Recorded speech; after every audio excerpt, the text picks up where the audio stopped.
Hinduism दोस्तों एक ऐसा रिलीजन है जो हजारों सालों से जीवित है। एक ऐसा ट्रेडिशन जिसने इंडियन सबकॉन्टिनेंट में जन्म लिया और यहाँ के कल्चर को शेप किया। हिंदुइज्म सिर्फ एक रिलीजन ही नहीं बल्कि मेजॉरिटी ऑफ इंडियंस की इंटेग्रल पहचान भी है। लेकिन दोस्तों हिंदुइज्म एक ऐसा शब्द है जिसे खुद को हिंदू कहने वाले भी अक्सर पूरी तरह नहीं समझते। कोई इसे रिलीजन कहता है तो कोई इसे एक वे ऑफ लाइफ बताता है। आखिर हिंदुइज्म का सही मतलब है क्या? अपनी इस वीडियो में हम इसी सवाल का जवाब जानने की कोशिश करेंगे और समझेंगे कि हिंदुइज्म कैसे वे ऑफ लाइफ की तरह शुरू होकर एक रिलीजन के फॉर्म में डेवलप होता है। दोस्तों हिंदुइज्म दुनिया के सबसे पुराने रिलीजन्स में से एक है। इसकी शुरुआत कब हुई इसका कोई डेफिनेट आंसर नहीं मिलता, लेकिन ऐसा माना जाता है कि ये 4000 सालों से भी पुराना है। आज दुनिया के लगभग हर कोने में हिंदुइज्म को फॉलो करने वाले लोग रहते हैं, जिनमें से 90% इंडिया को बिलोंग करते हैं।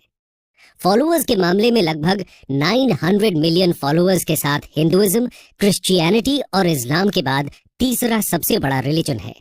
इसी के साथ साथ संस्कृत लैंग्वेज एक इम्पॉर्टेंट लैंग्वेज जुड़ती है जो इसी के साथ ग्रो हुई और जिसने हिंदुइज्म के बिलीफ सिस्टम्स को स्प्रेड करने में इम्पॉर्टेंट योगदान दिया। माना जाता है कि प्रोटो इंडो आर्यन और प्रोटो इंडो यूरोपियन लैंग्वेजेस भी संस्कृत से ही डेवलप होती हैं। आइए सबसे पहले हिंदू शब्द के ओरिजिन को समझते हैं। Origins of the word Hindu. दोस्तों हिंदू शब्द नॉर्दर्न इंडिया में फ्लो होने वाली रिवर इंडस से डिराइव हुआ है। एंशिएंट टाइम्स में इस रिवर को सिंधु नाम से जाना जाता था, लेकिन जब पर्शियंस का माइग्रेशन इंडिया में होता है तो वो इसे हिंदू कहते हैं और यहाँ के लैंड को हिंदुस्तान और रहने वाले लोगों को हिंदूज का नाम देते हैं। इस तरह हिंदू शब्द को पहली बार 6th सेंचुरी BCE में पर्शियंस ने यूज किया था। उस समय हिंदुइज्म शब्द एक कल्चरल से ज्यादा जियोग्राफिकल लेबल हुआ करता था। आगे चलकर इसे हिंदूज की रिलीजियस प्रैक्टिसेस को डिस्क्राइब करने के लिए यूज किया जाने लगा। रिलीजियस बिलीफ्स को डिफाइन करते हुए हिंदुइज्म शब्द का रेफरेंस पहली बार 7th सेंचुरी CE के एक Chinese text record of the Western Regions by Xuanzang में मिलता है। लेकिन ऐसा भी माना जाता है कि रिलीजियस प्रैक्टिसेस और बिलीफ्स को डिस्क्राइब करने के लिए इंग्लिश टर्म हिंदुइज्म का यूज इतना पुराना भी नहीं है। कहा जाता है कि इसे पहली बार 1816-17 में राजा राम मोहन रॉय ने यूज करना शुरू किया था। इसके बाद 1830 के अराउंड ब्रिटिश कॉलोनियलिज्म को अपोज करने और खुद को बाकी रिलीजियस ग्रुप से अलग दिखाने के लिए इंडियंस ने हिंदुइज्म को अपना रिलीजन बताना शुरू कर दिया था। ये वही समय था जब हिंदुस्तानी अपनी आइडेंटिटी के लिए सोल सर्चिंग कर रहे थे। ये तो बात हुई हिंदू और हिंदुइज्म शब्द के ओरिजिन की, लेकिन शब्द यानी कि टर्म तो बाद में आया था। इससे जुड़े बिलीफ्स और प्रैक्टिसेस का ओरिजिन और भी पुराना है। How did Hinduism start? दोस्तों क्रिश्चियनिटी और इस्लाम की तरह हिंदुइज्म का कोई सिंगल फाउंडर नहीं है और इसका ओरिजिन रिकॉर्डेड हिस्ट्री से भी पुराना समझा जाता है। हिंदूज अपने रिलीजन के लिए सनातन धर्म टर्म यूज करते हैं, जिसका मतलब है इटर्नल फेथ, यानी कि ऐसा धर्म जो हमेशा से है। इंडस वैली सिविलाइजेशन में कुछ ऐसे एविडेंस मिले हैं जो या तो हिंदुइज्म का पार्ट है या उसे इन्फ्लुएंस करते हैं। उदाहरण के तौर पर यहाँ मिलने वाली proto Shiva seal, mother goddess को रिप्रेजेंट करने वाली टेराकोटा फिगरिन्स, स्वास्तिकास, लिंगास, सीक्रेट एनिमल्स की इमेजेस एटसेट्रा आज हिंदुइज्म का एक पार्ट है। इसलिए ये माना जाता है कि किसी न किसी फॉर्म में हिंदुइज्म उस समय से एग्जिस्ट कर रहा था। ऑर्गेनाइज्ड तौर पर हिंदुइज्म की शुरुआत वैदिक कल्चर से मानी जाती है, क्योंकि इसी समय हिंदूज के सीक्रेट टेक्स्ट वेदास का ओरिजिन हुआ था। यानी कि हिंदुइज्म का फर्स्ट लिटरेरी एविडेंस हमें वैदिक पीरियड में मिलता है। चलिए ये तो समझ में आ गया कि हिंदुइज्म का ना तो कोई फाउंडर था और ना ही कोई डेफिनेट डेट है इसकी शुरुआत की। लेकिन कुछ कोर बिलीफ्स हैं जो हिंदुइज्म को डिफाइन कर सकते हैं। आइए जानते हैं कोर बिलीफ्स। दोस्तों हिंदुइज्म एक ऑर्गेनाइज्ड रिलीजन नहीं है और किसी सिंगल सिस्टमैटिक अप्रोच से इसके वैल्यू सिस्टम को नहीं समझा जा सकता, और ना ही 10 कमांडमेंट्स की तरह हिंदूज के पास कोई सिंपल सेट ऑफ रूल्स हैं। हिंदुइज्म के बिलीफ्स अक्सर लोकल, रीजनल, कास्ट और कम्युनिटी ड्रिवन प्रैक्टिसेस से इन्फ्लुएंस होते हैं। लेकिन फिर भी कुछ ऐसे बिलीव्स हैं जो सभी वेरिएशंस में कॉमन कहे जा सकते हैं। इन्हें ही हम कोर बिलीफ्स कह रहे हैं। इसमें सबसे पहले आता है एक सुप्रीम बीइंग में विश्वास, जिसे हिंदुइज्म में ब्राह्मण कहा गया है। इसके अलावा कॉन्सेप्ट ऑफ कर्मा, सोल यानी कि आत्मा, रीइंकार्नेशन यानी पुनर्जन्म और मोक्ष हिंदुइज्म के सेंट्रल बिलीफ सिस्टम का पार्ट है। सोल या आत्मा का कॉन्सेप्ट कहता है कि सभी लिविंग क्रीचर्स में आत्मा होती है, जो कि ईश्वर का ही अंश होती है। कर्म का कॉन्सेप्ट हिंदुइज्म में बहुत ही इंपॉर्टेंट है। इसके अनुसार लोगों के एक्शंस ही उनकी प्रेजेंट लाइफ और फ्यूचर लाइफ को डिटरमिन करते हैं। हिंदुइज्म में लाइफ के 4 मेन एम्स बताए गए हैं: धर्म, अर्थ, काम और मोक्ष। मोक्ष की प्राप्ति के बाद साइकिल ऑफ बर्थ्स का एंड हो जाता है और आत्मन सुप्रीम सोल में मिल जाती है। योग, जिसका अर्थ है यूनियन विद गॉड, भी हिंदुइज्म का एक इंपॉर्टेंट पार्ट है। लोगों को दुनिया भर में हिंदुइज्म का पता हो ना हो, पर योग का जरूर पता होता है। 2015 से जब से हर साल इंटरनेशनल योगा डे 21 जून को मनाया जाता है, तब से ये और फेमस हुआ है और लोगों को इसके real world benefits for physical, mental and spiritual wellbeing भी समझ आ रहे हैं। आइए अब हिंदुइज्म के मेजर गॉड्स और सीक्रेट टेक्स्ट्स की बात करते हैं। Major gods, secret texts and different sects. दोस्तों, हिंदू वैसे तो एक सुप्रीम बीइंग में विश्वास करते हैं। सुप्रीम बीइंग यानी कि ब्राह्मण का कॉन्सेप्ट एक फॉर्मलेस गॉड, अल्टीमेट रियलिटी या ओमनी प्रेजेंट एनर्जी की तरह है। इसी के साथ साथ हिंदुइज्म में कहा गया है कि इसके अलग अलग रूप हो सकते हैं।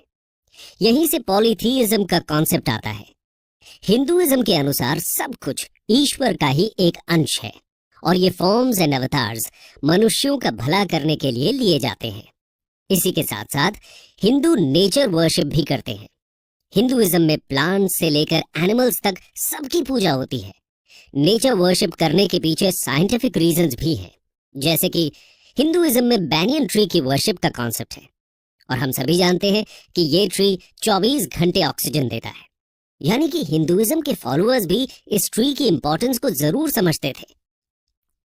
इसी तरह मेडिसिनल वैल्यू वाले तुलसी प्लांट, आंवला यानी कि इंडियन गूसबेरी जैसे ट्रीज को भी पूजा जाता है। कोरोना के समय जब विटामिन सी को अच्छे से लेने की सलाह दी गई, तब हम सब ने आंवला का सेवन और शुरू कर दिया। आयुर्वेद इसे सुपर फूड बुलाता है और हमें हर रोज इसे लेने की सलाह भी देता है। इसके अलावा वैदिक पीरियड में जहां इंद्र को मेजर गॉड की तरह पूजा जाता था, वहीं लेटर पीरियड में ट्रिनिटी का कॉन्सेप्ट डेवलप होता है। इसके अनुसार 3 मेजर गॉड्स हैं: Brahma the creator, Vishnu the preserver and Shiva the destroyer. Hinduism में फेमिनिन एनर्जी को भी वर्शिप किया जाता है। इसे गॉडेस शक्ति माना गया है और किसी दूसरे मेजर रिलीजन में गॉड को फेमिनिन फॉर्म में वर्शिप करने का कॉन्सेप्ट नहीं दिखता। इसके अलावा मल्टीपल गॉड्स एंड गॉडेसेस हैं जिन्हें अलग अलग एट्रीब्यूट से जोड़ा जाता है, जैसे कि लॉर्ड गणेशा को रिमूवर ऑफ ऑब्स्टिकल्स यानी कि विघ्नहर्ता कहा गया है, तो देवी सरस्वती को गॉडेस ऑफ नॉलेज। जिस तरह हिंदुइज्म का कोई सिंगल फाउंडर नहीं है, ठीक उसी तरह बाइबल या कुरान के जैसे कोई सिंगल बुक भी हिंदुइज्म को रिप्रेजेंट नहीं करती, बल्कि मल्टीपल टेक्स्ट्स हैं जो हिंदुइज्म में सीक्रेट माने गए हैं। इसमें सबसे पुराने हैं 4 वेदास: ऋग्वेद, यजुर्वेद, सामवेद और अथर्ववेद। हिंदू मान्यता के अनुसार वेदास इटर्नल ट्रूथ को रिप्रेजेंट करते हैं और खुद ईश्वर ने इन्हें सेजेस यानी ऋषिज को रिवील किया था। इसके अलावा उपनिषद्स, पुराणास, एपिक्स, रामायण एंड महाभारत और भागवत गीता हिंदूज की मेजर होली बुक्स हैं। बाकी रिलीजन्स की तरह हिंदूज के भी डिफरेंट सेक्ट्स देखने को मिलते हैं। इसमें 4 मेजर सेक्ट्स हैं: वैष्णव, शैव, शक्त और स्मर्तस। वैष्णव लॉर्ड विष्णु को वर्शिप करते हैं, शैव लॉर्ड शिवा को और शक्त देवी शक्ति को। वहीं स्मर्ता ट्रेडिशन में 5 डेटीज को एक सुप्रीम बीइंग का पार्ट मानकर वर्शिप किया जाता है।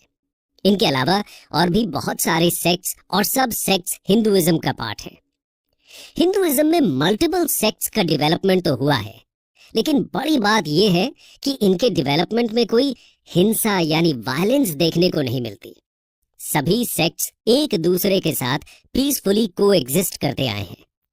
इसकी बड़ी वजह यह है कि सभी हिंदू सेक्ट्स के कोर बिलीफ्स सेम ही हैं और फिलोसॉफिकल बेसिस पर ये एक दूसरे को काउंटर नहीं करते। एक दूसरे के एग्जिस्टेंस को सेक्ट्स रेडिली एक्सेप्ट करते हैं क्योंकि टॉलरेंस हिंदुइज्म का एक कोर बिलीफ है। ये तो बात हुई हिंदूज के रिलीजियस बिलीफ्स, उनके गॉड्स और मेजर टेक्स्ट्स की। अब हिंदुइज्म के साथ इवॉल्व हुए सोशल सिस्टम के बारे में बात करते हैं। Evolution of Hindu social systems. दोस्तों, हिंदुइज्म में सोशल ऑर्डर की फाउंडेशन वर्ण सिस्टम से बनती है। वर्ण सिस्टम का ओरिजिन ऋग्वेद के पुरुष सूक्त में मिलता है। इसके अनुसार सोसाइटी को 4 वर्णास में डिवाइड किया गया है: ब्राह्मण्स, क्षत्रियस, वैश्यस और शूद्रस। ये डिवीजन कर्म के बेसिस पर किया गया था, जिसमें इंटेलेक्चुअल और स्पिरिचुअल एक्टिविटीज में काम करने वालों को ब्राह्मण कहा गया, पब्लिक को प्रोटेक्ट करने वाले यानी कि वॉरियर क्लास को क्षत्रियस, स्किलफुल प्रोड्यूसर्स को वैश्यस की कैटेगरी में रखा गया और अनस्किल्ड लेबरर्स को शूद्रस बोला गया। लेकिन आगे जाकर ये सिस्टम रिजिड होने लगा और बर्थ के बेसिस पर डिवीजन शुरू हो गया। इसके अलावा बहुत सी क्लासेस को वर्ण सिस्टम से बाहर रखा जाने लगा और उन्हें अनटचेबल्स मान लिया गया। इन्हें केवल मीनियल जॉब्स करने की अनुमति दी जाती थी। उसके बाद वर्णस में भी सब डिविजन होने लगे और कास्ट सिस्टम यानी कि जातीज का डेवलपमेंट शुरू हो गया था, जिसकी वजह से सोशल सिस्टम बहुत ही कॉम्प्लेक्स हो गया। इसके साथ ही लोअर वर्णस और अनटचेबल्स के साथ इनइक्वालिटी का बिहेवियर किया जाने लगा। इन सब इविल प्रैक्टिसेस ने सोसाइटल फैब्रिक को कमजोर कर दिया। सभी वर्णास के लिए अलग अलग सोशल रूल्स के साथ ही डिफरेंट रिलीजियस रिचुअल्स भी प्रिस्क्राइब कर दिए गए थे। इसकी वजह से हिंदुइज्म एक कॉम्प्लेक्स सोशल ऑर्डर नजर आने लगा था। इस कॉम्प्लेक्सिटी की वजह से ही 6th सेंचुरी बीसी में बुद्धिज्म और जैनिज्म जैसे डिफरेंट रिलीजियस ट्रेडिशंस पॉपुलर होने लगते हैं। एक वक्त पर बुद्धिज्म और जैनिज्म का दबदबा पूरे इंडियन सब कॉन्टिनेंट में हो जाता है और हिंदुइज्म कुछ हद तक डिक्लाइन होता दिखता है। लेकिन एक बार फिर हिंदुइज्म को रिवाइव करने का काम भी शुरू होता है। Revival and reform in Hinduism. दोस्तों, इतना पुराना रिलीजन होने के बाद भी हिंदुइज्म आज तक सरवाइव कर रहा है। इसकी एक बड़ी वजह यह है कि समय समय पर हिंदुइज्म में रिफॉर्म्स लाए गए और इसे रिवाइव किया जाता रहा। फिर चाहे वो 7th से 8th सेंचुरी के बीच शुरू हुए साउथ इंडियन भक्ति मूवमेंट के द्वारा किया गया हो या फिर अलग अलग आचार्यस के द्वारा। भक्ति मूवमेंट के दौरान अलवर्स और नायनार सेंट्स ने रिजिड कास्ट सिस्टम को चैलेंज किया, साथ ही रिचुअल्स और रिलीजियस प्रैक्टिसेस को भी सिंप्लीफाई करने का काम किया। उनके प्रयासों से ही हिंदुइज्म बुद्धिज्म और जैनिज्म से मिल रहे चैलेंजेस को मात दे पाता है। इतना ही नहीं, हिंदुइज्म समय के साथ लोकल कल्ट्स और डेटीज को भी अब्सॉर्ब कर लेता है। फिर बात चाहे नागा कल्ट की हो, यक्ष यक्षिणी कल्ट की या फेमस जगन्नाथपुरी की, जिन्हें ट्राइबल डेटी माना जाता है। धीरे धीरे सब हिंदू पैंथियन का हिस्सा बन जाते हैं। यहाँ तक कि बुद्ध को भी विष्णु का एक अवतार बताया जाता है। ये स्ट्रैटेजी भी हिंदुइज्म के सर्वाइवल में इंपॉर्टेंट रोल प्ले करती है। हिंदुइज्म को रिवाइव करने की बात हो और आदि शंकराचार्य का नाम ना आए, ऐसा तो हो ही नहीं सकता। शंकराचार्य ने 8th सेंचुरी एडी में हिंदुइज्म को रीऑर्गेनाइज और रिफॉर्म करने का काम किया। इन्होंने अद्वैत फिलॉसफी को पॉपुलराइज किया, जिसके अनुसार सिर्फ ब्राह्मण ही सत्य है और बाकी सारा संसार बस उसकी ही माया है। शंकराचार्य हिंदू फिलॉसफी को पॉपुलराइज करने के लिए पूरे इंडिया में ट्रैवल करते हैं। इस दौरान अलग अलग थिंकर्स के साथ वो डिबेट्स और डिस्कोर्सेज में भाग लेते हैं। इन्होंने इंडिया के 4 कॉर्नर्स में मॉनेस्ट्रीज एस्टैब्लिश की थी, जिन्हें मठस या पीठस कहा जाता है। श्रृंगेरी में शारदा पीठ, द्वारका में कालिका पीठ, बद्रिकाश्रम में ज्योति पीठ और जगन्नाथपुरी में गोवर्धन पीठ की स्थापना की गई। इन्हें हिंदुइज्म के 4 धाम कहा जाता है। इस तरह उन्होंने जियोग्राफिकली भी हिंदुइज्म के फॉलोअर्स को जोड़ दिया था। इन्होंने पंचायतन फॉर्म ऑफ वर्शिप को भी पॉपुलराइज किया, जिसमें 5 डेटीज गणेश, शिव, विष्णु, सूर्य और देवी की एक साथ पूजा की जाती है। इसमें कहा गया है कि ये सभी सुप्रीम बीइंग यानी कि ब्राह्मण के ही अलग अलग फॉर्म्स हैं। इस तरह शंकराचार्य ने डिफरेंट सेक्ट्स को भी यूनाइट किया। इसके अलावा हिंदू स्क्रिप्चर्स को भी इन्होंने सिंप्लीफाई किया। शंकराचार्य ने वेदास, उपनिषद्स, पुराणास जैसे रिलीजियस टेक्स्ट पर कमेंट्रीज लिखकर इनकी टीचिंग्स को एक बार फिर से जीवित करने का काम किया था। शंकराचार्य के बाद रामानुजा, माधवाचार्य जैसे सेंट्स ने भी हिंदुइज्म को रिफॉर्म करने में अपना योगदान दिया। इसके बाद मिडीवल पीरियड में जब इस्लाम ने हिंदुइज्म को चैलेंज करना शुरू किया तो निर्गुण और सगुण भक्ति सेंट्स ने हिंदुइज्म को पॉपुलर बनाए रखा।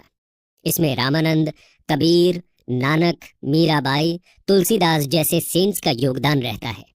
अगर मॉडर्न पीरियड की बात करें तो राजा राम मोहन रॉय, स्वामी दयानंद सरस्वती और स्वामी विवेकानंद जैसे रिफॉर्मर्स ने हिंदू ग्लोरी को एक बार फिर से रिवाइव किया था।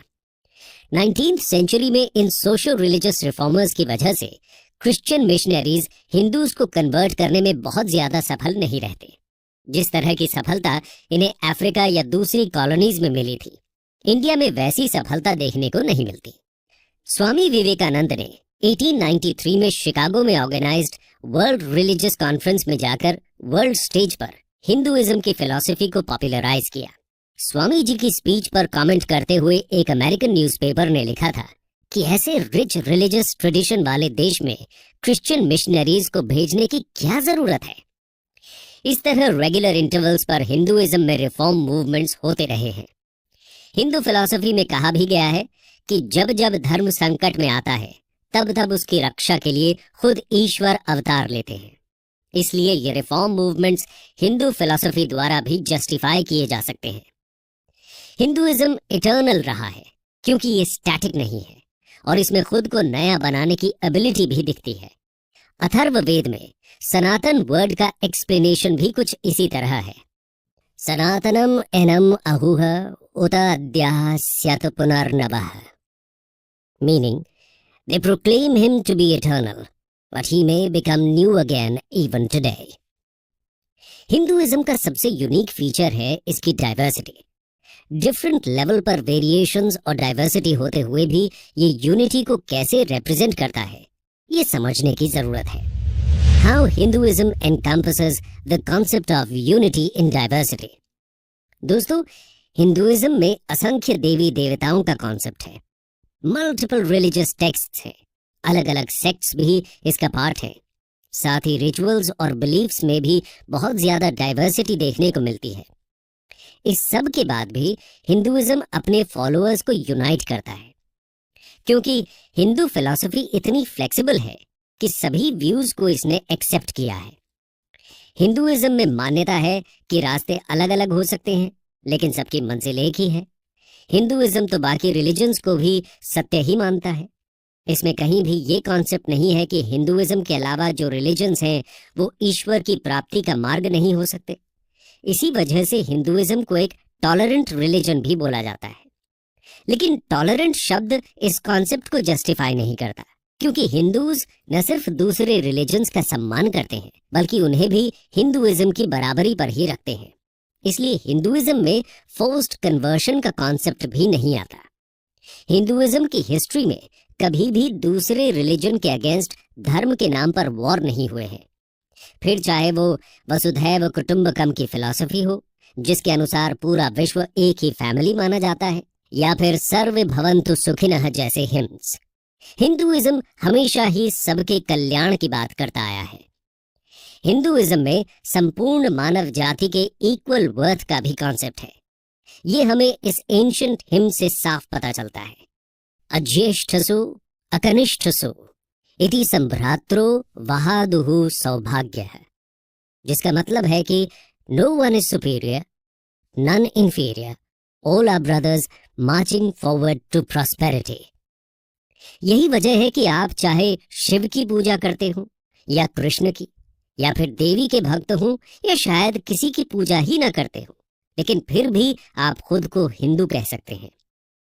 हिंदू होने के लिए न तो किसी एक भगवान की वर्शिप करना कंपलसरी है और ना ही किसी मंदिर में जाना, यहां तक कि किसी एंशिएंट स्क्रिप्चर की स्टडी करना भी मैंडेटरी नहीं है। हिंदुइज्म तो सबको अपना मानता है। अगर आप खुद को हिंदू मानते हो तो आप एक हिंदू ही हो, फिर चाहे कितनी भी डाइवर्सिटी आ जाए। हिंदुइज्म आपको उसके 900 मिलियन से ज्यादा फॉलोअर्स के साथ यूनाइट कर ही देता है। कंक्लूजन दोस्तों, जैसे हमने देखा कि बाकी रिलीजन्स की तरह ना तो हिंदुइज्म के पास कोई सिंगल फाउंडर है, ना कोई सिंगल टेक्स्ट और ना ही कोई सिंगल गॉड। इसीलिए इसे ट्रेडिशनल रिलीजन की डेफिनेशन में समझ पाना मुश्किल होता है। एक रिलीजन से ज्यादा ये अ वे ऑफ लाइफ की तरह डेवलप होता है। लेकिन समय के साथ दूसरे रिलीजन्स का डेवलपमेंट शुरू होता है और ये सभी हिंदू वे ऑफ लाइफ को चैलेंज करते हैं। इन्हीं को काउंटर करने के लिए और इनके कंपटीशन में हिंदुइज्म एक रिलीजन की फॉर्म लेने लगता है। हिंदू परंपरा के अनुसार अपने धर्म को सनातन धर्म कहा गया है और धर्म शब्द की परिभाषा रिलीजन से अलग भी बताई जाती है। धर्म का मतलब एक सेट ऑफ रूल्स माना गया है और सनातन धर्म का मतलब हुआ ऐसे रूल्स जो हमेशा ही वैलिड रहते हैं। बाकी रूल्स एंड लॉज तो समय और कंडीशंस के अकॉर्डिंग चेंज होते रहते हैं, लेकिन जो हमेशा चलता रहे वही है सनातन धर्म। दोस्तों, हिंदुइज्म को एक वीडियो में समझा पाना तो नामुमकिन जैसा टास्क है। फिर भी हमने कोशिश की है कि आपको हिंदुइज्म की मूल बातों से परिचित कराया जाए। अगर आपको हमारी ये कोशिश अच्छी लगी हो तो कमेंट सेक्शन में जरूर बताएं और ये वीडियो अपने फ्रेंड्स और फैमिली के साथ शेयर करना ना भूलें। Thank you and God bless.